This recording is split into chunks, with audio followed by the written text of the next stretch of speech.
किसान भाइयों नमस्कार। आज हम लोग चर्चा करेंगे कि फसल अवशेष के प्रबंधन के बारे में कि जो फसल अवशेष हम लोग खेतों में जला रहे हैं, ज़्यादातर हम देखते हैं धान के पुआल, गेहूं के डंठल। जैसे ही फसल कटाई होती है, कंबाइन से फसल कटती है, किसान भाई उनको जो है जल्दी जल्दी से उसमें आग लगा देते हैं। इस समय ये कानूनी रूप से प्रतिबंधित भी है, इसमें सजा का प्रावधान है, जुर्माने का प्रावधान है।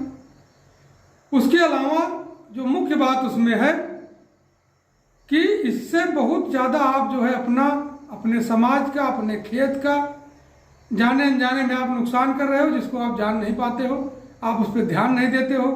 आपको बार बार समझाया जा रहा है रेडियो से, टीवी से, समाचार चैनलों पे, और वो बताया जा रहा है, उस पर ये लगता है कि जैसे इसको किसी तरह से हमको ज़बरदस्ती कर रोका जा रहा है।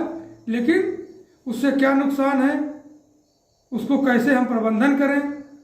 आपको लगता है कि अगर हम इसको जलाएंगे नहीं तो हम बुआई नहीं कर पाएंगे। इन सब पे जो है आज विस्तार से हम लोग चर्चा करेंगे कि क्या करना चाहिए, कैसे करना चाहिए।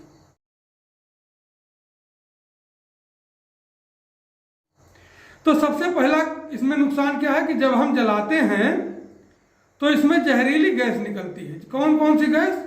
जैसे नाइट्रस ऑक्साइड है, आपका कार्बन मोनोऑक्साइड है। ये सब जहरीली गैसें हैं जो वातावरण में जाती हैं, तो ये ग्लोबल वार्मिंग के लिए जिम्मेदार है। मृदा का तापमान बढ़ा देती हैं और आसपास जो है प्रदूषण फैलाती हैं। कोई सांस जनित रोग पैदा हो जाता है, किसी प्रदूषण जन्य तमाम प्रकार की बीमारियां फैल रही हैं, उसको बढ़ावा देती है।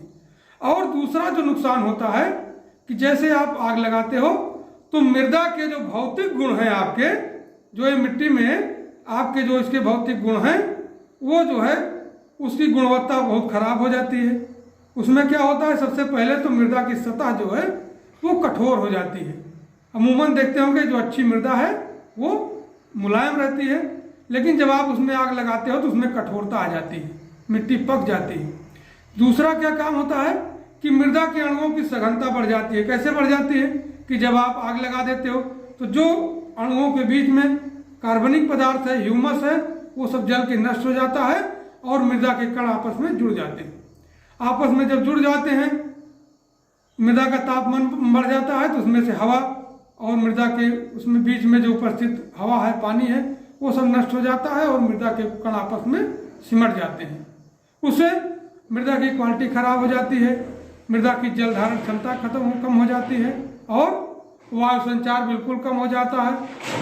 जो हमारे मृदा में लाभदायक जीवाणु हैं उनकी भी संख्या जो है प्रभावित हो जाती है। मृदा पर्यावरण पे इस पर कहा जाता है बहुत प्रभाव पड़ता है। तभी हम बता रहे थे कि इसमें जो है जो हमारे जीवाणु है लाभदायक, उस पर नुकसान पहुँचता है।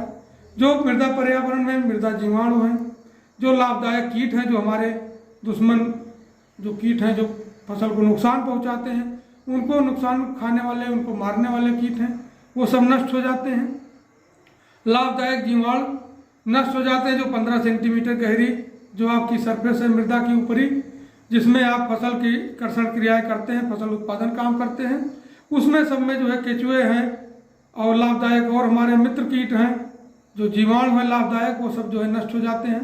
और पोषक तत्वों में कमी आ जाती है। पोषक तत्वों में एक तो जब आप जलाते हो तो अगर आप 1 टन जो है पुआल जला दिए तो उसमें से 5.5 किलोग्राम नाइट्रोजन, 2.5 किलोग्राम 2.5 किलोग्राम आपका फास्फोरस और 25 किलोग्राम पोटास तत्व 1 टन में पाया जाता है।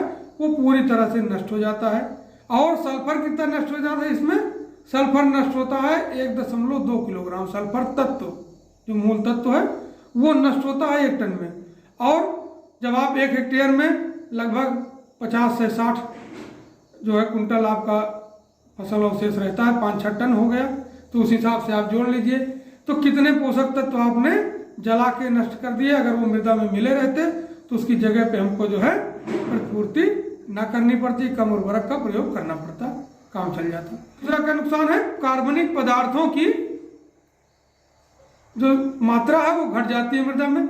जब आप जलाते हो तो एक तो जो आप कार्बनिक पदार्थ जला रहे हो वो तो नष्ट हो ही जा रहा है, और जब मिट्टी गर्म हो जा रही है, मृदा में तापमान बढ़ जा रहा है, तो जो मृदा के अंदर जो भी कार्बनिक पदार्थ हैं, फसल अवशेष हैं, ह्यूमस है, वो सब जो है गर्म होकर नष्ट हो जाते हैं और मृदा में कार्बनिक पदार्थ एकदम से कम हो जाते हैं, बहुत निचले लेवल पे चले जाते हैं, जिससे जो है मृदा की उर्वरा शक्ति और बहुत ही प्रभावित हो जाती है।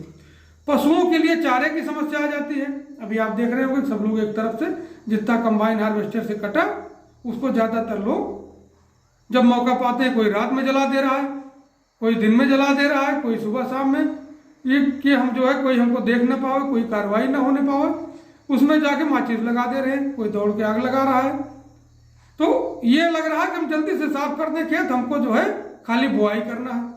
आप कितने बड़े अपने दायित्व जो आपके पास, आपके आसपास जानवर हैं, तमाम ऐसे भूमिहीन किसान हैं जिनके पास जानवर तो हैं लेकिन उनको चारे की समस्या है, लेकिन आप क्या कर रहे हो कि आप तुरंत जो है उसको आग लगा दे रहे हो, किसी को मौका नहीं दे रहे हो कि वो जो है उसका कोई और उपयोग कर सके। तो ये सब तो उसके नुकसान है। अब प्रश्न आता है कि इसका हम प्रबंधन कैसे करें कि हमको आग ना जलाना पड़े, फसल अवशेष में आग ना लगानी पड़े। तो सबसे पहला तो उपाय यह है कि अगर आप फसल कटाई के बाद नमी कम है तो आप अगर फसल में पलेवा करते हैं खेत में और उसके बाद बुआई करना है तो आप जो है बेस्ट डिकम्पोजर तमाम हमारी अच्छी संस्थाओं द्वारा, जैसे ये हमारे हाथ में है पूसा बेस्ट डिकम्पोजर है, पूसा के द्वारा बनाया गया है। इसी प्रकार से अनेक शोध संस्थान हैं, अपने अपने ब्रांड के डिकम्पोजर बनाते हैं, कुछ लिक्विड में बनाते हैं, कुछ कैप्सूल के फॉर्म में भी बनाते हैं। उनको आप लाके पानी में डाल दीजिए, उनका कल्चर तैयार हो जाएगा। इसमें लाभदायक जीवाणु रहते हैं, सड़ाने वाले जीवाणु रहते हैं, जो बहुत तेजी से पुआल को, गेहूं के डंठल को सड़ा देते हैं और जल्दी से वो मृदा में मिल के खाद बना देते हैं। लेकिन अगर ये भी नहीं उपलब्ध आपको हो पा रहा है तो आप जब पलेवा करते हो तो 10 किलोग्राम प्रति एकड़ की दर से यूरिया का छिड़काव करके आप पानी लगाइए। ये जब तक आपका खेत में ओट आएगा तब तक वो जो है पुआल आपका सड़ जाएगा, अधिकांश उसकी मात्रा सड़ जाएगी, आप जुताई करोगे तो फंसेगा नहीं। तीसरा, आप सुपर सीडर, हाइपी सीडर, ये ऐसे यंत्र आ गए हैं कि जो आप जो है जिनकी सहायता से आप कंबाइन से कटे हुए खेतों के बीच में बिना जुताई के ही आप बुआई कर सकते हो और जो फसल अवशेष हैं उसी में कट के मिट्टी में मिल जाते हैं। आपकी फसल को खाद के रूप में काम करेंगे, मल्चिंग का काम करेंगे और फसल खेत को उर्वरा शक्ति खेत में बढ़ाएंगे। तो ये काम आपको करना है। और इसके अलावा जो हाथ से कटा हुआ है, कटाई है, उसमें तो कोई ज़रूरत ज़्यादा नहीं पड़ती, उसमें तो आप किसी भी यंत्र से जुताई बुआई कर लेते हैं। उसमें आप जीरो टिल मशीन से भी बुआई कर सकते हैं, सीड ड्रिल से बुआई कर सकते हैं। तो इन यंत्रों का प्रयोग कर सकते हैं। और अगर आप कुछ भी नहीं कर पा रहे हो तो आप कल्टीवेटर की सहायता से या मैनुअल आप आदमी श्रमिकों की सहायता से आप खेत के मेड़ पे कहीं खाली जगह पे पुआल को इकट्ठा करके आप खेत की जुताई करके आप बुआई कर लीजिए। अगर आपके पास हैरो भी नहीं है, आपके पास वो भी नहीं है, तो आप ये सब जो है उस तरह से आप करिए। लेकिन किसी भी दशा में आपको खेत में आग नहीं लगाना है। आप ये प्रतिज्ञा लीजिए, आप ये सोचिए कि खेत में आग लगाना अपने खेत में दुर्भाग्य बुलाने जैसा है। जो खेत जला रहा है वो समझिए अपने पैर पे कुल्हाड़ी मार रहा है जानबूझ के, और उसको ये लग रहा है कि हम अपना काम रात में खेत जला दिए तो किसी ने हमको नहीं देखा तो हम बच गए। तो आप किसी से बच नहीं रहे हो, आप अपने खेत में अपने पैर पे आप कुल्हाड़ी मार रहे हो।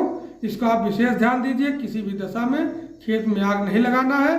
आप खेत में जितना ज़्यादा से ज़्यादा सड़ाएंगे उतना खेत की उर्वरा शक्ति बढ़ेगी, कार्बनिक पदार्थ की मात्रा मिट्टी में बढ़ेगी, जल धारण क्षमता बढ़ेगी खेत की, और खेत जो है उसका उपजाऊ अपने आप ही हो जाएगा।